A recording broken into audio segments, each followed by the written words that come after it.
ലൈംഗിക അതിക്രമം ഷിയാസ് കരീം അറസ്റ്റിലേക്ക്. നടനും ബിഗ് ബോസ് താരവുമായ ഷിയാസ് കരീമിന്റെ മുൻകൂർ ജാമ്യാപേക്ഷ തള്ളി.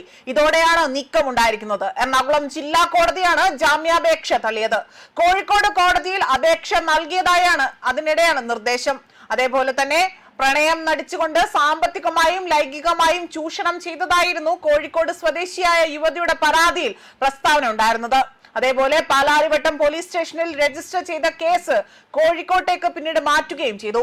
കൊച്ചി സ്വദേശിയായ യുവതിയാണ് പാലാരിവട്ടം പോലീസിന് പരാതി നൽകിയത്.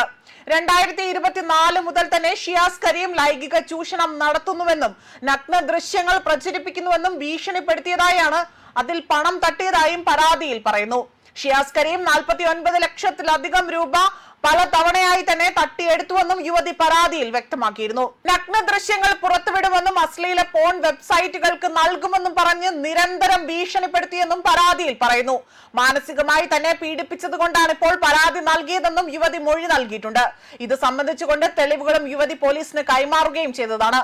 അതേസമയം 2023 ജൂണിലാണ് ഷിയാസ് കരീമിനെ സോഷ്യൽ മീഡിയ വഴി പരിചയപ്പെട്ടതെന്നും 2024 ഷിയാസിനൊപ്പം തന്നെ ലിവിംഗ് റിലേഷൻഷിപ്പിലായിരുന്നുവെന്നും യുവതി പരാതിയിൽ പറയുന്നുണ്ട്.